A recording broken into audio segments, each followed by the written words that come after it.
ਬਾਦਲ ਦਾ ਜਿਹੜਾ ਮਲੋੜ ਵਿਖੇ ਪ੍ਰੋਗਰਾਮ ਹੋਇਆ ਤੇ ਕਿਸਾਨ ਜਥੇਬੰਦੀਆਂ ਨੇ ਵਿਰੋਧ ਕੀਤਾ, ਕਿਉਂ ਕੀਤਾ ਵਿਰੋਧ? ਕੀ ਸਿਆਸੀ ਪਾਰਟੀਆਂ ਨੂੰ ਆਪਦੀ ਜਿਹੜੀ ਹੈਗੀ ਆ ਕਾਰਗੁਜ਼ਾਰੀ ਕਰਨੀ ਚਾਹੀਦੀ? ਉਹਨਾਂ ਨੇ ਵੀ ਆਉਣ ਵਾਲੇ ਟਾਈਮ ਦੇ ਵਿੱਚ ਤਾਂ ਵੋਟਾਂ ਬਣਾਉਣੀਆਂ ਹੀ ਆ। ਸਵਾਲ ਇਸ ਗੱਲ ਦਾ, ਵੋਟਾਂ ਤਾਂ ਉਹਨਾਂ ਦੀਆਂ ਲੋਕਾਂ ਨੇ ਵੋਟਾਂ ਪਾਉਣੀਆਂ ਨੇ ਤੇ ਅੱਗੇ ਵੀ ਪਾਉਂਦੇ ਰਹਿਣਾ। ਪਰ ਕਾਰਨ ਵੀ ਜਿਹੜਾ ਦਿੱਲੀ ਅੰਦੋਲਨ ਚੱਲ ਰਿਹਾ, ਜਿਹੜਾ ਕਿ ਸਾਡੀਆਂ ਮਾਤਾਵਾਂ ਭੈਣਾਂ ਸਾਡੇ ਬਜ਼ੁਰਗ ਅਸੀਂ ਖੁਦ ਆਪ ਉੱਥੇ ਬੈਠੇ ਹਾਂ, ਉਹ ਇਹਨਾਂ ਦੀ ਬਦੌਲਤ ਹੀ ਭਾਏ ਹੋਏ ਬੈਠੇ ਹਾਂ, ਨਾ ਕਿ ਹੋਰ ਕਿਸੇ ਦੀ। ਜਿਹੜੀ ਇਹਨਾਂ ਦੀ ਡਿਊਟੀ ਬਣਦੀ ਸੀ, ਇਹਨਾਂ ਨੇ ਆਪਦੀ ਡਿਊਟੀ ਨੂੰ ਭਾਵੇਂ ਉਹ ਪੰਜਾਬ ਸਰਕਾਰ ਹੈ ਤੇ ਭਾਵੇਂ ਕੇਂਦਰ ਦੀ ਸਰਕਾਰ, ਉਹਨੇ ਪੂਰੀ ਚੰਗੀ ਤਰ੍ਹਾਂ ਨਹੀਂ ਨਿਭਾਇਆ। ਜੇਕਰ ਇਹ ਆਪਦੀ ਡਿਊਟੀ ਨੂੰ ਉੱਥੇ ਪੂਰੀ ਚੰਗੀ ਤਰ੍ਹਾਂ ਨਿਭਾਉਂਦੇ, ਕਿਸਾਨਾਂ ਦੇ ਹਤੈਸ਼ੀ ਕਮਾਉਂਦੇ ਸੀ, ਪਰ ਜੇਕਰ ਅੰਦਰ ਤੋਂ ਹਤੈਸ਼ੀ ਹੁੰਦੇ ਤੇ ਫਿਰ ਅੱਜ ਕਿਸਾਨੀ ਦੀ ਦੁਰਦਸ਼ਾ ਨਹੀਂ ਹੋਣੀ। ਅੱਜ ਜਿੰਨੇ ਕਿਸਾਨ ਗਏ ਆ ਤਾਂ ਉੱਥੇ ਜਿਹੜਾ ਬਹੁਤ ਜ਼ਿਆਦਾ ਆਪਾਂ ਕਹੀਏ ਪੈਸ ਦੇ ਵਿੱਚ ਇੰਨਾ ਜ਼ਿਆਦਾ ਕੱਟ ਸੀ, ਉਹ ਵੀ ਤੁਹਾਡੇ ਪਿੰਡਾਂ ਦੇ ਹੀ ਲੋਕ ਸੀਗੇ। ਤੇ ਕਿਵੇਂ ਦੇਖਦੇ ਹੋ ਲੋਕ ਕੀ ਕਿਸਾਨਾਂ ਨਾਲ ਨਹੀਂ ਜੁੜੇ, ਪਾਰਟੀਆਂ ਨਾਲ ਜ਼ਿਆਦਾ ਜੁੜੇ, ਕਿਉਂ ਜਾਂਦੇ ਆ ਉੱਥੇ? ਦੇਖੋ, ਇਹ ਜਿਹੜਾ ਗੜ੍ਹ ਹੈ ਅਕਾਲੀ ਦਲ ਦਾ ਘਰ ਹੈ, ਮਲੋਟ ਹੈ ਜਿਹੜਾ, ਉਹਨਾਂ ਦੇ ਜਿਹੜੇ ਪੱਕੇ ਵਰਕਰ ਹੈ, ਸਹੀ ਮਾਇਨਿਆਂ 'ਚ ਜਿਹੜੇ ਟੈਂਟ ਬੈਂਚ ਤੇ ਜਿਹੜਿਆਂ ਨੇ ਸਤਾ 'ਚ ਸੁੱਖ ਭੋਗਿਆ, ਉਹ ਲੋਕ ਆ ਹੈ ਸਾਡੇ ਭਰੱਪੇ ਹੀ। ਅਸੀਂ ਉਹਨਾਂ ਨੂੰ ਅਵੇਅਰ ਕਰਦੇ ਹਾਂ, ਜਾਗਰੂਕ ਕਰਦੇ ਹਾਂ, ਭਰਾਵੋ ਇਹਨਾਂ ਦਾ ਖਹਿੜਾ ਛੱਡੋ। ਕੁਛ ਮਜਬੂਰੀਆਂ ਹੁੰਦੀਆਂ ਲੋਕਾਂ ਦੀਆਂ, ਕੁਛ ਵੱਜੇ ਹੁੰਦੇ ਆ ਕਿੱਲੇ ਨਾਲ, ਵੀ ਮੈਂਬਰ ਨੇ ਕਹੇ ਤਾਂ ਪਿੰਡ 'ਚ ਭੋਲੇ ਲੋਕ ਆ, ਸਰਪੰਚ ਨੇ ਕਹੇ ਤਾਂ ਉਹਨਾਂ ਦੇ ਮਗਰ ਲੱਗ ਕੇ ਇਕੱਠ ਕਰਨ 'ਚ ਕਾਮਯਾਬ ਹੋ ਜਾਂਦੇ। ਕੁਛ ਰਾਜਨੀਤਿਕ ਲੋਕਾਂ ਕੋਲ ਹਥਿਆਰ ਬਹੁਤ ਹੈ ਇਕੱਠ ਕਰਨ ਦੇ, ਸਾਰਾ ਕੁਝ ਲੈ ਦੇ ਕੇ ਆਉਂਦੇ ਆ ਲੋਕ। ਤੁਸੀਂ ਸੁਖਬੀਰ ਬਾਦਲ ਨੂੰ ਜਦੋਂ ਮਿਲਣ ਵਾਲੀ ਕਮੇਟੀ ਦੇ ਵਿੱਚ ਸੀਗੇ, ਕੀ ਸਵਾਲ ਪੁੱਛੇ ਸੁਖਬੀਰ ਬਾਦਲ ਨੇ, ਅੱਗੇ ਕੀ ਜਵਾਬ ਦਿੱਤਾ? ਸਰ ਕੋਹਲੀ ਜੀ, ਸਭ ਤੋਂ ਪਹਿਲਾਂ ਤਾਂ ਸਵਾਲ ਪੁੱਛਣ ਤੋਂ ਪਹਿਲਾਂ ਉਹਨਾਂ ਨੂੰ ਮੈਂ ਇਹ ਗੱਲ ਕਹੀ ਕਿ ਦੇਖੋ, ਐਡਾ ਵੱਡਾ ਅੰਦੋਲਨ ਚੱਲ ਰਿਹਾ ਹੈ, 600 ਤੋਂ ਵੱਧ ਜਿਹੜੇ ਕਿਸਾਨ ਉਹ ਸ਼ਹੀਦ ਹੋ ਚੁੱਕੇ ਆ, ਤਾਂ ਤੁਸੀਂ ਜਿਹੜਾ ਵੋਟਾਂ ਦਾ ਮਾਹੌਲ ਨਾ ਬਣਾਓ, ਠੀਕ ਹੈ। ਤੁਹਾਡਾ ਤਾਂ ਸਗੋਂ ਦੀ ਇਹ ਫਰਜ਼ ਬਣਦਾ ਕਿ ਤੁਸੀਂ ਚੋਣ ਕਮਿਸ਼ਨ ਨੂੰ ਲਿਖੋ ਕਿ ਜਦੋਂ ਤੱਕ ਅੰਦੋਲਨ ਖਤਮ ਨਹੀਂ ਹੁੰਦਾ, ਸੰਘਰਸ਼ ਨਹੀਂ ਜਿੱਤਿਆ ਜਾਂਦਾ, ਉਦੋਂ ਤੱਕ ਵੋਟਾਂ ਜਿਹੜੀਆਂ ਉਹ ਪੋਸਟਪੋਨ ਕਰੋ। ਤਾਂ ਉਹਦੇ ਕੋਲੇ ਕੋਈ ਗੱਲ ਨਹੀਂ ਸੀ। ਸ਼ੁਰੂਆਤ ਦੇ ਵਿੱਚ ਅਸੀਂ ਉਹਨੂੰ ਜਿੰਨੇ ਵੀ ਸਵਾਲ ਕੀਤੇ ਹੈ, 5-6 ਸਵਾਲ ਕੀਤੇ ਹੈ, ਕਿਸੇ ਸਵਾਲ ਦਾ ਉਹਨਾਂ ਕੋਲ ਜਵਾਬ ਨਹੀਂ ਸੀ। ਪਹਿਲਾ ਸਵਾਲ ਅਸੀਂ ਕੀਤਾ ਕਿ 5 ਜੂਨ ਨੂੰ ਆਰਡੀਨੈਂਸ ਜਾਰੀ ਹੁੰਦੇ ਹੈ, ਤੁਹਾਡੀ ਮਤਲਬ ਹਰਸਿਮਰਤ ਬੀਬਾ ਜਿਹੜੀ ਹੈਗੀ ਹੈ ਉਹ ਉਸ ਸਮੇਂ ਕੈਬਨਿਟ ਮਿਨਿਸਟਰ ਸੀ, ਉਹਨਾਂ ਨੇ ਸਾਈਨ ਕੀਤੇ ਨੇ ਉੱਥੇ। ਤੇ ਤੁਸੀਂ ਜੇਕਰ ਇੱਥੇ ਰੌਲਾ ਪਾ ਰਹੇ ਹੋ, ਰੈਲੀਆਂ ਕਰ ਰਹੇ ਹੋ, ਲੋਕਾਂ ਨੂੰ ਕਹਿ ਰਹੇ ਹੋ ਕਿ ਅਸੀਂ ਕਿਸਾਨਾਂ ਦੀ ਪਾਰਟੀ ਹਾਂ ਜੀ, ਅਸੀਂ ਕਿਸਾਨਾਂ ਵਾਸਤੇ ਬਹੁਤ ਕੁਝ ਕੀਤਾ ਹੈ, ਜੇ ਸੱਚਮੁੱਚ ਕਿਸਾਨਾਂ ਦੇ ਹਿਤੈਸ਼ੀ ਹੁੰਦੇ ਤੇ ਤੁਹਾਨੂੰ ਅਗਲੇ ਦਿਨ ਆ ਕੇ, ਬਲਕਿ ਉਸੇ ਦਿਨ ਹੀ ਕਹਿਣਾ ਚਾਹੀਦਾ ਸੀਗਾ, ਉੱਥੋਂ ਰਿਜ਼ਾਈਨ ਵੀ ਦੇਣਾ ਚਾਹੀਦਾ ਸੀ ਤੇ ਪੰਜਾਬ ਦੇ ਤੇ ਹਿੰਦੁਸਤਾਨ ਦੇ ਲੋਕਾਂ ਨੂੰ ਐਲਾਨੀਆਂ ਤੌਰ ਤੇ ਕਹਿਣਾ ਚਾਹੀਦਾ ਸੀ ਕਿ ਮੋਦੀ ਸਰਕਾਰ ਜਿਹੜੀ ਕਾਨੂੰਨ ਲੈ ਕੇ ਆਈ ਆ ਉਹ ਬਹੁਤ ਖਤਰਨਾਕ ਨੇ ਕਿਸਾਨੀ ਵਾਸਤੇ। ਅਸੀਂ ਉਹਨੂੰ ਇਹ ਵੀ ਪੁੱਛਿਆ ਕਿ ਜੇ ਭਲਾ ਮੰਨ ਲਓ ਤੁਹਾਡੀ ਗੱਲ ਤੇ ਲੋਕਾਂ ਨੇ ਵਿਸ਼ਵਾਸ ਕਰ ਲਿਆ ਹੁੰਦਾ, ਜਿਵੇਂ ਤੁਸੀਂ ਲਗਾਤਾਰ 4 ਮਹੀਨੇ ਲੋਕਾਂ ਨੂੰ ਗੁੰਮਰਾਹ ਕੀਤਾ ਹੈ, ਤੁਸੀਂ ਮੈਂ ਕਿਹਾ ਖੇਤੀਬਾੜੀ ਮੰਤਰੀ ਜਿਹੜਾ ਤੋਮਰਿਆ, ਉਹਦੀ ਚਿੱਠੀ ਲਿਆ ਕੇ ਦਿਖਾਈ ਲੋਕਾਂ ਨੂੰ, ਦੇਖੋ ਜੀ ਕਾਨੂੰਨ ਬੜੇ ਚੰਗੇ ਨੇ। 95 ਸਾਲ ਦੇ ਬਜ਼ੁਰਗ ਨੇ ਲਾਈਵ ਵੀਡੀਓ ਜਿਹੜੀ ਹੈਗੀ ਉਹ ਲੋਕਾਂ ਨੂੰ ਦੱਸਿਆ, ਵਾਇਰਲ ਕੀਤੀ ਕਿ ਬੜੇ ਚੰਗੇ ਕਾਨੂੰਨ ਨੇ। ਹਰਸਿਮਰਤ ਨੇ ਜ਼ੋਰ ਲਾਇਆ ਔਰ ਪੂਰੇ 4 ਮਹੀਨੇ ਲੋਕਾਂ ਨੂੰ ਕਿਹਾ ਕਿ ਤੁਸੀਂ ਗੁੰਮਰਾਹ ਹੋ ਰਹੇ ਹੋ, ਕਦੇ ਨਕਸਲੀਏ ਕਿਹਾ। ਔਰ ਜੇਕਰ ਤੁਹਾਡੀ ਗੱਲ ਲੋਕ ਮੰਨ ਲੈਂਦੇ ਵੀ ਵਾਕਈ ਕਾਨੂੰਨ ਚੰਗੇ ਤੇ ਕਿੱਡਾ ਵੱਡਾ ਤੁਸੀਂ ਪੰਜਾਬ ਦੇ ਕਿਸਾਨਾਂ ਦਾ ਨੁਕਸਾਨ ਕਰਨਾ ਸੀ, ਸਾਨੂੰ ਇਹਦਾ ਜਵਾਬ ਦਿਓ, ਲੇਕਿਨ ਉਹਦੇ ਕੋਲੇ ਕੋਈ ਵੀ ਜਵਾਬ ਨਹੀਂ ਸੀ। ਅਗਲਾ ਅਸੀਂ ਉਹਨਾਂ ਨੂੰ ਪ੍ਰਸ਼ਨ ਪੁੱਛਿਆ ਕਿ ਤੁਸੀਂ ਜਿਹੜੇ ਏਡੇ ਮਹਿੰਗੇ, ਦੇਖੋ ਕੰਪਨੀਆਂ ਨਾਲ ਜਿਹੜੇ ਬਿਜਲੀ ਸਮਝੌਤੇ ਕੀਤੇ ਹੋਏ ਨੇ, ਵੀ ਇਹ ਸਮਝੌਤੇ ਤੁਸੀਂ ਕੀਤੇ, ਸਮਝੌਤਿਆਂ ਦੇ ਵਿੱਚ ਲਿਖਿਆ ਹੋਇਆ ਕਿ ਜਿਹੜੇ ਥਰਮਲ ਪਲਾਂਟ ਹੈ, ਚਾਹੇ ਉਹ ਬਿਜਲੀ ਦੇਣ ਚਾਹੇ ਨਾ ਦੇਣ, ਖੜਿਆਂ ਨੂੰ ਹੀ ਪੈਸੇ ਦੇਣੇ ਪੈਣਗੇ, ਸਰਕਾਰ ਨੇ ਦਿੱਤੇ। ਤੁਸੀਂ ਦੇਖੋ ਕਿ ਜਿਹੜਾ ਸਾਬੋ ਕੀ ਤਲਵੰਡੀ ਦਾ ਥਰਮਲ ਪਲਾਂਟ ਸੀ, ਉਸ ਸਮੇਂ ਜਦੋਂ ਸਿਖਰ ਤੇ ਸੀਜ਼ਨ ਸੀਗਾ, ਜਦੋਂ ਬਿਜਲੀ ਦੀ ਲੋੜ ਸੀ, ਉਹ ਥਰਮਲ ਪਲਾਂਟ ਬੰਦ ਰਿਹਾ, ਲੇਕਿਨ ਪੰਜਾਬ ਸਰਕਾਰ ਨੂੰ ਪੈਸੇ। ਇਹ ਸਮਝੌਤੇ ਤੁਸੀਂ ਕੀਤੇ, ਇਹਨਾਂ ਦਾ ਕੋਈ ਜਵਾਬ ਦਿਓ। ਕੋਈ ਜਵਾਬ ਨਹੀਂ। ਗੱਲ ਦੂਜੇ ਪਾਸੇ ਲਿਜਾ ਕੇ ਕਾਂਗਰਸ ਤੇ ਲਿਜਾਂਦੇ ਸੀ। ਅਸੀਂ ਕਿ ਕਾਂਗਰਸ ਦੀ ਗੱਲ ਛੱਡੋ, ਉਹਨਾਂ ਨੂੰ ਵੀ ਸਵਾਲ ਪੁੱਛਾਂਗੇ। ਫਿਰ ਅਸੀਂ ਕਿਹਾ ਕਿ ਤੁਸੀਂ ਇਹ ਕਹਿ ਰਹੇ ਹੋ ਕਿ ਅਸੀਂ ਲੋਕਾਂ ਨੂੰ ਰੁਜ਼ਗਾਰ ਦੇਵਾਂਗੇ। ਅਸੀਂ ਪੁੱਛਿਆ ਵੀ 3 ਸੈਕਟਰ ਨੇ, ਇੱਕ ਸਰਵਿਸ ਸੈਕਟਰ ਹੈ, ਇੱਕ ਐਗਰੀਕਲਚਰ ਸੈਕਟਰ ਹੈ, ਇੱਕ ਇੰਡਸਟਰੀਅਲ ਸੈਕਟਰ ਹੈ।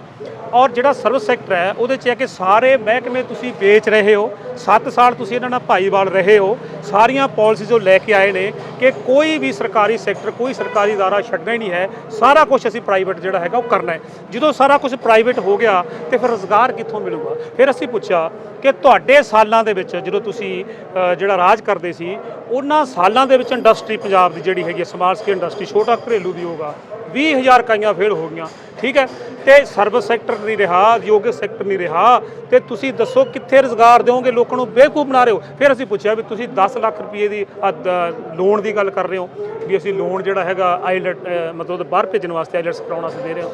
ਇਹਦਾ ਮਤਲਬ ਇਹ ਹੈ ਵੀ ਤੁਸੀਂ ਮੰਨ ਰਹੇ ਹੋ ਕਿ ਸਾਡੇ ਕੋਲੇ ਕੋਈ ਰੁਜ਼ਗਾਰ ਜਿਹੜਾ ਨਹੀਂ ਹੈਗਾ। ਤੁਸੀਂ ਕਹਿ ਰਹੇ ਹੋ ਕਿ ਜਿਹੜੇ ਹੈਗੇ ਸਾਡੇ ਬੱਚੇ ਇਹਨਾਂ ਨੂੰ ਰੁਜ਼ਗਾਰ ਨਹੀਂ, ਤੇ ਬਾਹਰ ਜਾਓ ਜੁੜੋ ਤੁਸੀਂ ਵੀ ਇਹ ਤੁਹਾਡੇ। ਫਿਰ ਅਸੀਂ ਇਹ ਵੀ ਪੁੱਛਿਆ ਕਿ ਤੁਸੀਂ ਜਿਹੜੇ ਕਾਨੂੰਨ ਬਣੇ ਨੇ ਇਹ WTO ਦੀਆਂ ਹਦਾਇਤਾਂ ਮੁਤਾਬਕ ਸਾਡੀ ਸਮਝ ਆ ਕਿ ਉਹਨਾਂ ਨੇ ਬਣਾਏ ਨੇ। ਤੁਸੀਂ ਐਲਾਨ ਕਰੋ, ਤੁਸੀਂ ਕਹੋ ਲੋਕਾਂ ਨੂੰ, ਦੱਸੋ, ਔਰ ਇਹ WTO ਚੋਂ ਬਾਹਰ ਰਹੋ। ਸਾਰੀਆਂ ਵਾਰ-ਵਾਰ ਅਸੀਂ ਜਦੋਂ ਉਹਨਾਂ ਨੂੰ ਪ੍ਰਸ਼ਨ ਪੁੱਛੇ ਤਾਂ ਗੁਰਪਿਆਰ ਕੋਟਲੀ ਜੀ, ਉਹਨਾਂ ਕੋਲੇ ਸਵਾਏ ਉਹਨਾਂ ਨੂੰ ਤਰੇਲੀਆਂ ਆਉਣ ਤੋਂ ਕੋਈ ਜਵਾਬ ਉਹਨਾਂ ਕੋਲੇ ਨਹੀਂ ਸੀ, ਕਿਸੇ ਗੱਲ ਦਾ ਜਵਾਬ ਨਹੀਂ ਸੀ। ਉਹ ਮਤਲਬ ਇੱਧਰਲੀਆਂ ਉੱਧਰਲੀਆਂ ਗੱਲਾਂ, ਕੋਈ ਵੀ ਗੱਲ ਜਦੋਂ ਹੁੰਦੀ ਤੁਸੀਂ ਕਾਂਗਰਸ ਵਾਲਿਆਂ ਨਾਲ ਗੱਲ ਕਰੋ, ਤੁਸੀਂ ਕਾਂਗਰਸ ਨੇ ਆਹ ਕੀਤਾ। ਅਸੀਂ ਆਖਿਆ ਵੀ ਸਾਡਾ ਭਾਵੇਂ ਆਪ ਵਾਲੇ ਨੇ, ਕਾਂਗਰਸ ਵਾਲੇ ਨੇ, ਸਾਰਿਆਂ ਤੋਂ ਸਵਾਲ ਪੁੱਛਾਂਗੇ। ਜਦੋਂ ਆਉਣਗੇ ਉਹਨਾਂ ਨੂੰ ਪੁੱਛਾਂਗੇ। ਸਾਨੂੰ ਪਤਾ ਕਾਂਗਰਸ ਨੇ ਕੀ ਕੀਤਾ, ਆਪ ਨੇ ਕੀ ਕੀਤਾ, ਉੱਥੇ ਨੋਟੀਫਾਈ ਕੀਤੇ ਆ ਕਾਨੂੰਨ ਸਭ ਤੋਂ ਪਹਿਲਾਂ ਦਿੱਲੀ ਦੇ ਵਿੱਚ। ਸਾਰਿਆਂ ਤੋਂ ਸਵਾਲ ਪੁੱਛਾਂਗੇ, ਲੇਕਿਨ ਜਿਹੜੇ ਸਵਾਲ ਅਸੀਂ ਤੁਹਾਡੇ ਤੋਂ ਪੁੱਛ ਰਹੇ ਹਾਂ ਉਹਨਾਂ ਦੇ ਸਾਨੂੰ ਜਵਾਬ ਦਿਓ। ਤੇ ਉਹਨਾਂ ਕੋਲੇ ਕਿਸੇ ਗੱਲ ਦਾ ਕੋਈ ਵੀ ਜਵਾਬ ਨਹੀਂ ਸੀ। ਉਸ ਤੋਂ ਬਾਅਦ ਅਸੀਂ ਉੱਥੋਂ ਚਲੇ ਆਏ। ਤੇ ਇੱਕ ਲਗਾਤਾਰ ਜਿਹੜਾ ਹੈਗਾ ਕਿ ਕੱਲ ਨੂੰ ਵੀ ਪ੍ਰੋਗਰਾਮ ਗਿੱਦੜਬਾਹ ਦੇ ਵਿੱਚ, ਮੁਕਤਸਰ ਜ਼ਿਲ੍ਹੇ ਦੇ ਵਿੱਚ ਫਿਰ ਹਲਕਾ ਹੁੰਦਾ, ਕੱਲ ਨੂੰ ਵੀ ਜਿਹੜਾ ਹੈਗਾ ਵਿਰੋਧ ਕੀਤਾ ਜਾਊਗਾ। ਇਹ ਉਸੇ ਸੰਬੰਧੀ ਮੀਟਿੰਗ ਚੱਲੀ ਜਾਂਦੀ ਹੈ, ਸਾਰੀਆਂ ਜਥੇਬੰਦੀਆਂ ਦੇ ਆਗੂ ਸਾਹਿਬਾਨ ਖੜੇ ਆ। ਇਹ ਅੱਜ ਪ੍ਰੋਗਰਾਮ ਦੇ ਦੇਣਾ। ਉਹਨਾਂ ਨੂੰ ਸਵਾਲ ਪੁੱਛਿਆ ਗਿਆ ਸੁਖਬੀਰ ਜੀ ਨੂੰ ਵੀ ਕਿਸਾਨ 600 ਕਿਸਾਨ ਸ਼ਹੀਦ ਹੋ ਗਿਆ, ਤਰਾ ਹੋਈ ਪਈ ਹੈ। ਜਿੰਨੇ ਵੀ ਕਿਰਤੀ ਲੋਕ ਆ, ਕਿਸਾਨ ਹੈ, ਮਜ਼ਦੂਰ ਹੈ, ਦੁਕਾਨਦਾਰ ਹੈ, ਸਾਰੇ ਫੇਲੂਅਰ ਹੈ। ਨੋਟਬਾਜ਼ ਨੇ ਮਾਰਤੇ ਤੁਸੀਂ ਕਰੋਨਾ ਦੇ ਨਾਂ ਤੇ, ਅੰਦਰ ਲੋਕਾਂ ਨੂੰ ਤਾੜ ਕੁੱਟੀ ਗਏ। ਅੱਜ ਚੁੱਲ੍ਹੇ ਨਹੀਂ ਤਪਦੇ ਲੋਕਾਂ ਦੇ। ਤੁਸੀਂ ਰਾਜਨੀਤੀ ਕਰਨ ਆ ਗਏ ਵੀ 600 ਕਿਸਾਨ ਦੇ ਸਿਵੇ ਤੇ ਅੱਜ ਰਾਜਨੀਤੀ ਕਰਦੇ ਹੋ। ਤੁਸੀਂ ਆਪਦੇ ਵੱਡੇ ਪ੍ਰੋਗਰਾਮ ਰੱਦ ਕਰ ਦਿਓ। ਉਹ ਆਦੇ ਜੀ ਅਸੀਂ ਨਹੀਂ ਕਰ ਸਕਦੇ, ਬਲਕਿ 100 ਦਿਨ ਦਾ ਦੌਰਾ ਚੱਲਦਾ ਰਹੂਗਾ। ਹਾਂ ਉਹ ਆਦੇ ਜੀ ਅਸੀਂ, ਉਹਨਾਂ ਨੇ ਕਲੀਅਰ ਕੱਟ ਜਵਾਬ ਦਿੱਤਾ ਤੇ ਅਸੀਂ ਜੀ ਪ੍ਰੋਗਰਾਮ ਰੱਖਾਂਗੇ। ਕਿਸਾਨ ਜਥੇਬੰਦੀਆਂ ਦੀਆਂ ਵੀ ਫਿਰ ਅਸੀਂ ਤੁਹਾਨੂੰ ਥਾਂ ਘੇਰਾਂਗੇ। ਜੋ ਰਾਜਨੀਤਿਕ ਪਾਰਟੀਆਂ ਜਿੰਨੀਆਂ ਵੀ ਆਪਦੇ ਰੋਟੀਆਂ ਸੇਕਣ ਆਉਣਗੀਆਂ ਸਿਆਸੀ, ਇੱਕ ਹੋਰ ਬਿਆਨ, ਇੱਕ ਲਗਾਤਾਰ ਅਕਾਲੀ ਦਲ ਦੇ ਬੰਦੇ ਨੇ ਕਿਹਾ ਕਿ ਇਹ ਜਿਹੜੇ ਹੈਗਾ ਕੁਝ ਕੁ ਬੰਦੇ ਦੇ ਝਾੜੂ ਵਾਲੇ, ਕੁਝ ਕਾਂਗਰਸ ਦੇ ਲੋਕ ਜਿਹੜੇ ਹੈਗਾ ਵਿਰੋਧ ਕਰਾਉਂਦੇ ਆ। ਫਿਰ ਤੁਹਾਡਾ ਕਿਹੜੀ ਪਾਰਟੀ ਨਾਲ ਸੰਬੰਧ ਹੈ? ਸਾਡਾ ਕਿਸੇ ਪਾਰਟੀ ਨਾਲ ਸੰਬੰਧ ਨਹੀਂ। ਮੈਂ 4 ਸਾਲ ਕੰਮ ਕੀਤਾ, 3-4 ਸਾਲ 17 ਤੋਂ ਲੈ ਕੇ ਝਾੜੂ ਪਾਰਟੀ 'ਚ, ਠੀਕ ਹੈ। ਪਹਿਲਾਂ ਅਸੀਂ ਅਕਾਲੀ ਦਲ ਨੂੰ ਵੀ ਵੋਟਾਂ ਪਾਈਆਂ, ਉਦੋਂ ਤਾਂ ਇਹਨਾਂ ਨੂੰ ਬੜੇ ਚੰਗੇ ਲੱਗਦੇ ਹੋਵਾਂਗੇ, ਦੁੱਧ ਧੋਤੇ ਸੀ।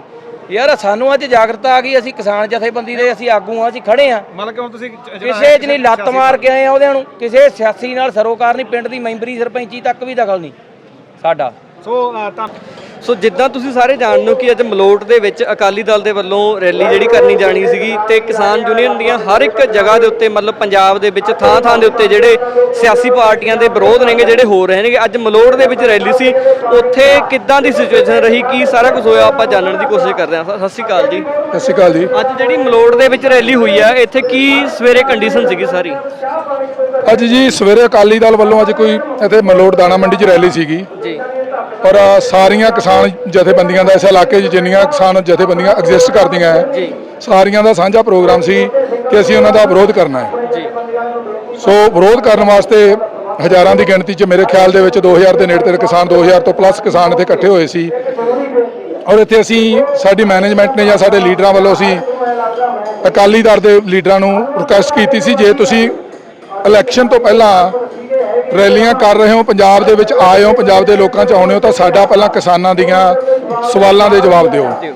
ਉਹ ਜੀ ਇੱਥੇ ਜਦੋਂ ਕਿਸਾਨ ਵਰਕਰ ਇਕੱਠੇ ਹੋ ਕੇ, ਕਿਸਾਨ ਲੋਕ ਇਕੱਠੇ ਹੋ ਕੇ ਕਾਫਲੇ ਦੇ ਰੂਪ 'ਚ ਅਸੀਂ ਉਹਨਾਂ ਨੂੰ ਰਿਕੁਐਸਟ ਕੀਤੀ ਤਾਂ ਉਹਨਾਂ ਨੇ ਜਵਾਬ ਦੇ ਦਿੱਤਾ। ਜਦੋਂ ਅਸੀਂ ਉਸ ਦੇ ਵਿਰੋਧ ਵਿੱਚ ਨਾਅਰੇਬਾਜ਼ੀ ਕਰਨੀ ਸ਼ੁਰੂ ਕਰੀ ਤਾਂ ਉਹ ਇੱਥੋਂ ਪ੍ਰੋਗਰਾਮ ਅੱਧ ਵਿੱਚੋਂ ਛੱਡ ਕੇ ਅਕਾਲੀ ਦਲ ਵਾਲੇ ਕੋਈ ਫਾਜ਼ਿਲਕਾ ਰੋਡ ਤੇ ਕੋਈ ਪੈਲੇਸ ਆ ਉਹਦੇ ਵਿੱਚ ਚਲੇ ਗਏ ਕਿ ਸ਼ਾਇਦ ਉਹ ਸਿਕਿਉਰ ਫੀਲ ਕਰਦੇ ਸੀ ਵੀ ਉੱਥੇ ਉਹ ਆਪਣੀ ਗੱਲ ਕਰ ਸਕਦੇ ਸੀ। ਸੋ ਇਹ ਸੀਗਾ ਜੀ ਸਥਿਤੀ, ਕੋਈ ਲਾਅ ਐਂਡ ਆਰਡਰ ਵਾਲੀ ਨਹੀਂ ਸੀ, ਪਰ ਇਹ ਸੀਗਾ ਕਿ ਇਦਾਂ ਜਾਪਦਾ ਸੀ ਕਿ ਅੱਜ ਦਾਣਾ ਮੰਡੀ ਦੇ ਵਿੱਚ ਸਾਰੇ ਇਲਾਕੇ ਦੇ ਕਿਸਾਨਾਂ ਦਾ ਇੱਕ ਹੜ੍ਹ ਆਇਆ ਹੋਇਆ ਹੈ। ਔਰ ਅਸੀਂ ਸਮਝਦੇ ਵੀ ਹਾਂ ਕਿ ਸਾਡੀ ਪੰਜਾਬ ਦੀ ਕਿਸੇ ਵੀ ਪੋਲੀਟੀਕਲ ਕੋਈ ਪਾਰਟੀ ਦੇ ਲੀਡਰ ਹੈ, ਜੇ ਕੋਈ ਪੋਲੀਟੀਕਲ ਪਾਰਟੀ ਜੇ ਸੋਚਦੀਆਂ ਹੈ ਕਿ ਅਸੀਂ ਆਉਣ ਵਾਲੀ ਫਰਵਰੀ ਦੇ ਵਿੱਚ ਅਸੀਂ ਲੋਕਾਂ ਦੇ ਮੈਂਡੇਟ ਦੇ ਹੱਕਦਾਰ ਹਾਂ, ਤਾਂ ਉਹਨਾਂ ਨੂੰ ਆਪਣੀ ਕੋਸ਼ਿਸ਼ ਕਰਨੀ ਚਾਹੀਦੀ ਹੈ। ਪਰ ਵੋਟਾਂ ਕਿਹਨੇ ਪਾਉਣੀਆਂ? ਸਾਡਾ ਸਵਾਲ ਇਹ ਹੈ। ਵੋਟਾਂ ਲੋਕਾਂ ਨੇ ਪਾਉਣੀਆਂ। ਜੇ ਲੋਕਾਂ ਨੇ ਵੋਟਾਂ ਪਾਉਣੀਆਂ ਤਾਂ ਤੁਸੀਂ ਕੀ ਸਮਝਦੇ ਹੋ, ਉਹਨਾਂ ਨੂੰ ਲੋਕਾਂ ਦੇ ਸਵਾਲਾਂ ਦੇ ਜਵਾਬ ਦੇਣੇ ਚਾਹੀਦੇ ਆ ਜਾਂ ਨਹੀਂ? ਦੇਣੇ ਚਾਹੀਦੇ ਆ ਬਿਲਕੁਲ। ਔਰ ਪੋਲੀਟੀਕਲ ਤੌਰ ਤੇ, ਪਾਰਟੀਆਂ ਤੌਰ ਤੇ ਤਾਂ ਇਹਨਾਂ ਨੇ ਇੱਕ ਦੂਜਿਆਂ ਦੇ ਖਿਲਾਫ ਚਾਰਜ ਸ਼ੀਟਾਂ ਵੀ ਕੱਢ ਲਈਆਂ। ਪਰ ਮੈਨੂੰ ਬੜੇ ਦੁੱਖ ਨਾਲ ਕਹਿਣਾ ਪੈਂਦਾ, ਮੈਂ ਇਕੱਲੇ ਅਕਾਲੀ ਦਲ ਨੂੰ ਨਹੀਂ ਕਹਿੰਦਾ, ਸਾਰੀਆਂ ਹੀ ਪੋਲੀਟੀਕਲ ਪਾਰਟੀਆਂ ਨੂੰ, ਜਦੋਂ ਲੋਕਤੰਤਰ ਦਾ ਜਾਂ ਕਹ ਲਓ ਡੈਮੋਕ੍ਰੇਸੀ ਦੀ ਜੜ ਜਿਹੜੇ ਆਮ ਲੋਕ ਹੈ, ਜਦੋਂ ਉਹ ਲੋਕ ਕੁਐਸਚਨ ਪੁੱਛਦੇ ਆ, ਉਹਨਾਂ ਦੇ ਸਵਾਲ ਦੇਣ ਤੋਂ ਕੰਨੀ ਕਿਉਂ ਕਤਰਾਈ ਜਾਂਦੀ ਹੈ। ਇਹ ਲੋਕਾਂ ਦੇ, ਅੱਜ ਦੇ ਲੋਕਾਂ ਦੇ ਵਿੱਚ ਬਹੁਤ ਵੱਡਾ ਰੰਜ ਹੈ। ਔਰ ਦੂਸਰੀ ਗੱਲ ਹੈ ਕਿ ਅੱਜ ਹੋ ਸਕਦਾ ਸਾਨੂੰ ਅਕਾਲੀ ਦਲ ਨੇ ਕਿਹਾ ਕਿ ਤੁਸੀਂ ਐਡੇ ਵੱਡੇ ਹਜੂਮ ਲੈ ਕੇ ਆਉਣੇ ਹੋ, 5-4 ਬੰਦੇ ਸਾਡੇ ਨਾਲ ਗੱਲ ਕਰ ਲਓ। ਜਦੋਂ 5-4 ਬੰਦੇ ਗੱਲ ਕਰਦੇ ਆ, ਪਹਿਲੀ ਗੱਲ ਤਾਂ ਉਹਨਾਂ ਦੀ ਸੁਣੀ ਨਹੀਂ ਜਾਂਦੀ। ਜੇ ਕੋਈ ਉਹ ਚਲੋ ਕਿਸੇ ਤਰੀਕੇ ਇਕੱਲੇ ਕਹਿ ਰਹੇ ਲੀਡਰ ਨੂੰ ਰੋਕ ਕੇ ਗੱਲ ਕਰਦੇ ਵੀ ਹੈ, ਤਾਂ ਫਿਰ ਇਹ ਕਹਿ ਦਿੰਦੇ ਆ ਕਿ ਜੀ ਇਹ ਤਾਂ ਦੂਜੀ ਪਾਰਟੀ ਦੇ, ਸਾਡੀ ਆਪੋਜੀਸ਼ਨ ਪਾਰਟੀ ਦੇ ਖਰੀਦੇ ਹੋਏ ਲੋਕ ਹੈ, ਵਿਕੇ ਹੋਏ ਲੋਕ ਹੈ। ਅਸੀਂ ਤਾਂ ਕਿਸਾਨਾਂ ਦੇ ਹੱਕਦਾਰ ਦੇ ਹੱਕ 'ਚ ਆ, ਪਹਿਲਾਂ ਤੋਂ ਜਦੋਂ ਦਾ ਮੋਰਚਾ ਚੱਲਦਾ ਹੱਕ 'ਚ ਭੁਗਤਦੇ ਆ, ਪਰ ਇਹ ਤਾਂ ਕੁਝ ਖਰੀਦੇ ਹੋਏ ਲੋਕ ਸੀਗੇ ਜੀ, ਸਾਨੂੰ ਬਦਨਾਮ ਕਰ ਰਹੇ। ਵੀਰ ਜੀ, ਅੱਜ ਕੋਈ ਵੀ ਕਿਸਾਨ ਕਿਸੇ ਦਾ ਖਰੀਦਿਆ ਹੋਇਆ ਨਹੀਂ, ਨਾ ਹੀ ਕਿਸਾਨ ਵਿਕਾਊ ਮਾਲ ਹੈ। ਇੱਕੋ ਗੱਲ ਹੈ, ਤੁਸੀਂ ਵੀ ਪੰਜਾਬ ਦੇ ਪੁੱਤਰ ਹੋ, ਸਦੀਆਂ ਤੋਂ ਲੈ ਕੇ ਇੱਕੋ ਇੱਕ ਕਮਿਊਨਿਟੀ ਹੈ। ਕਿਸਾਨ ਮਿੱਟੀ ਦਾ ਪੁੱਤਰ ਹੈ, ਮਿੱਟੀ 'ਚ ਜੰਮਦਾ, ਮਿੱਟੀ 'ਚ ਖੇਡਦਾ, ਮਿੱਟੀ 'ਚ ਕਮਾਈ ਕਰਦਾ ਤੇ ਮਿੱਟੀ 'ਚ ਮਿੱਟੀ ਹੋ ਜਾਂਦਾ ਹੈ। ਉਹ ਪੈਸਿਆਂ 'ਚ ਨਾ ਜੰਮਦਾ ਹੈ, ਨਾ ਉਹ ਪੈਸਿਆਂ ਨੂੰ ਨਾਲ ਲੈ ਕੇ ਜਾਂਦਾ ਤੇ ਨਾ ਪੈਸਿਆਂ ਦੀ ਖਾਤਰ ਆਪਣੀ ਜ਼ਮੀਰ ਵੇਚਦਾ ਹੈ। ਪਿਛਲੇ ਦਿਨਾਂ 'ਚ ਵੀ ਸਾਡੇ ਰਿਸਪੈਕਟੇਬਲ ਐਮਐਲਏ ਨੇ, ਇੱਕ ਨੇ ਸ਼ਾਇਦ ਗਿੱਦੜਬਾਹਾ ਤੋਂ, ਉਹਨਾਂ ਨੇ ਕਿਸਾਨਾਂ ਬਾਰੇ ਕਿਹਾ ਸੀ ਕਿ ਉਹ ਤਾਂ ਜੀ ਵਿਕਾਊ ਮਾਲ ਸੀਗੇ, ਅਕਾਲੀ ਦਲ ਦੇ ਵਿਕਾਊ ਮਾਲ ਸੀ। ਜੇ ਅੱਜ ਅਸੀਂ ਥੋੜੀ ਗਿਣਤੀ 'ਚ ਇੱਥੇ ਆ ਜਾਂਦੇ ਤਾਂ ਉਹੀ ਸੇਮ ਗੱਲ ਅਕਾਲੀ ਦਲ ਨੇ ਦੁਹਰਾਉਣੀ ਸੀ ਜੀ। ਇਹ ਤਾਂ ਕੁਝ ਬੰਦੇ ਸੀ, ਕਾਂਗਰਸ ਦੇ ਖਰੀਦੇ ਹੋਏ ਬੰਦੇ ਸੀ, ਸਾਨੂੰ ਭੇਜੇ ਸੀ। ਸੋ ਇਹਦੇ ਵਾਸਤੇ ਸਾਨੂੰ ਮਜਬੂਰਨ ਵੱਡੇ ਕੱਟ ਕਰਨੇ ਪਏ। ਨਾਲ ਅਸੀਂ ਇਹਨਾਂ ਦਾ ਵਿਰੋਧ ਕਿਉਂ ਕਰਦੇ ਹਾਂ? ਇਹ ਪਾਰਟੀਆਂ ਕਹਿੰਦੀਆਂ ਕਿ ਜੀ ਸਾਨੂੰ ਸੰਯੁਕਤ ਮੋਰਚੇ ਨੇ ਤਾਂ ਕਹਿਤਾ ਇਕੱਲੀ ਬੀਜੇਪੀ ਦਾ ਵਿਰੋਧ ਕਰਨਾ, ਸਾਡਾ ਨਹੀਂ। ਯੈਸ, ਤੁਹਾਡਾ ਵਿਰੋਧ ਨਹੀਂ ਕਰਨਾ, ਪਰ ਨਾਲ ਅਸੀਂ ਰਿਕੁਐਸਟ ਇਹਨਾਂ ਨੂੰ ਇਹ ਕਰਦੇ ਹਾਂ ਕਿ ਫਰਵਰੀ 'ਚ ਇਲੈਕਸ਼ਨ ਆਉਣੇ ਆ, ਜਦੋਂ ਤੱਕ ਪੰਜਾਬ ਦੇ ਵਿੱਚ ਇਲੈਕਸ਼ਨ ਆਰਡੀਨੈਂਸ ਜਾਰੀ ਨਹੀਂ ਹੋ ਜਾਂਦਾ, ਉਦੋਂ ਤੱਕ ਇਹਨਾਂ ਸਾਰਿਆਂ ਨੂੰ ਬੇਨਤੀ ਹੈ ਕਿ ਕਿਰਪਾ ਕਰਕੇ ਘਰਾਂ 'ਚ ਬਹਿ ਜਾਓ। ਉਹਦਾ ਰੀਜ਼ਨ ਕੀ ਕਿ ਜਦੋਂ ਵੱਖ-ਵੱਖ ਪਾਰਟੀਆਂ ਪਿੰਡਾਂ 'ਚ ਆਉਂਦੀਆਂ, ਕੁਝ ਕੁ ਲੋਕ 5-7 ਲੋਕ ਸਮਝ ਲਓ 10 ਬੰਦੇ ਤੋਂ ਇੱਕ ਪਾਰਟੀ ਨਾਲ ਲੱਗ ਗਏ, 10 ਦੂਜੀ ਨਾਲ ਲੱਗ ਗਏ, ਜਦੋਂ ਇਸ ਤਰ੍ਹਾਂ ਵੰਡੇ ਜਾਣਗੇ ਉਹਦੇ ਨਾਲ ਲੋਕਾਂ ਦਾ ਧਿਆਨ ਭਟਕਦਾ, ਲੋਕ ਗਰੁੱਪਾਂ 'ਚ ਵੰਡੇ ਜਾਂਦੇ ਤੇ ਕਿਸਾਨਾਂ ਦੇ ਏਕੇ ਨੂੰ ਬਹੁਤ ਵੱਡਾ ਖਤਰਾ ਹੈ। ਸਾਨੂੰ ਇਹਨਾਂ ਤੋਂ ਬਿਮਾਰੀ ਨਹੀਂ, ਪਰ ਸਾਨੂੰ ਏਕਾ ਟੁੱਟਣ ਦਾ ਖਤਰਾ। ਉਹ ਚੀਜ਼ ਨੂੰ ਇਹ ਸਮਝਦੇ ਨਹੀਂ, ਕਿਉਂਕਿ ਪੋਲੀਟੀਕਲ ਜਿਹੜਾ ਤੰਤਰ ਹੈ ਆਪਣਾ ਇੰਡੀਆ ਦਾ, ਉਹਨਾਂ ਦੀ ਸੋਚਾਂ ਨੂੰ ਬੂਰ ਹੀ ਉਦੋਂ ਪੈਂਦਾ ਜਦੋਂ ਲੋਕ ਵੰਡੇ ਜਾਣ। ਇਹ ਵੰਡ ਕੇ ਰਾਜ ਹੀ ਪਿਛਲੇ 70 ਸਾਲ ਤੋਂ ਕਰਦੇ ਆਏ ਆ ਤੇ ਹੁਣ ਕਰ ਰਹੇ ਨੇ। ਸਾਡਾ ਪਰਸਨਲੀ ਕਿਸਾਨ ਮੋਰਚੇ ਦਾ ਕਿਸੇ ਨੂੰ ਅਸੀਂ ਸਪੋਰਟ ਨਹੀਂ ਕਰਦੇ, ਕਿਸੇ ਦਾ ਵਿਰੋਧ ਨਹੀਂ ਕਰਦੇ, ਸਾਰਿਆਂ ਦਾ ਇੱਕੋ ਜਿਹਾ ਕਰਦੇ ਆ। ਜਿਹੜੀਆਂ ਵੀ ਪਾਰਟੀਆਂ ਇਲੈਕਸ਼ਨ ਤੋਂ ਪਹਿਲਾਂ ਕੋਈ ਆਪਣਾ ਪ੍ਰੋਗਰਾਮ ਇਦਾਂ ਦਾ ਰੱਖਣਗੀਆਂ, ਸਾਰੇ ਕਿਸਾਨਾਂ ਵੱਲੋਂ ਸੰਯੁਕਤ ਮੋਰਚੇ ਵੱਲੋਂ ਉਹਨਾਂ ਦਾ ਡਟ ਕੇ ਵਿਰੋਧ ਕੀਤਾ ਜਾਊਗਾ। ਥੈਂਕ ਯੂ ਵੀਰ ਜੀ। Thank you. ਸੋ ਵੀਰੋ, ਜਦੋਂ ਤੱਕ ਆਪਾਂ ਕਹਿ ਦਈਏ ਵੀ ਇਲੈਕਸ਼ਨ ਕਮਿਸ਼ਨ ਦੇ ਵੱਲੋਂ ਪ੍ਰੋਪਰ ਤੌਰ ਤੇ ਇਹਦੀ ਜਿਹੜੀ ਹੈਗੀ ਆਗਿਆ ਨਹੀਂ ਦਿੱਤੀ ਜਾਂਦੀ ਕਿ ਕੋਈ ਵੀ ਪਾਰਟੀ ਆਪਣੀ ਜਿਹੜੀ ਆਪਾਂ ਕਹਿ ਲਈਏ ਵੀ ਰਾਜਨੀਤਿਕ ਰੈਲੀ ਹੈਗੀ ਕੋਈ ਕਰ ਸਕਦੀ ਆ, ਉਦੋਂ ਤੱਕ ਕਿਸਾਨ ਯੂਨੀਅਨ ਦੀਆਂ ਸਾਰੀਆਂ ਪਾਰਟੀਆਂ ਦੇ ਵੱਲੋਂ ਉਹਦਾ ਜਿਹੜਾ ਵਿਰੋਧ ਹੈਗਾ ਕੀਤਾ ਜਾਊਗਾ, ਉਹ ਚਾਹੇ ਕਿਸੇ ਵੀ ਪਾਰਟੀ ਦੀ ਹੋਵੇ। ਤੇ ਅੱਜ ਇੱਥੇ ਅਕਾਲੀ ਦਲ ਦੀ ਰੈਲੀ ਸੀਗੀ, ਉਹਦੀ ਆਪਾਂ ਸਾਰੀ ਜਿਹੜੀ ਕੰਡੀਸ਼ਨ ਆਂਗੀ, ਸਿਚੁਏਸ਼ਨ ਆਂਗੀ ਸਵੇਰੇ ਵਾਲੀ, ਉਹ ਦੱਸੀ ਹੈਗੀ।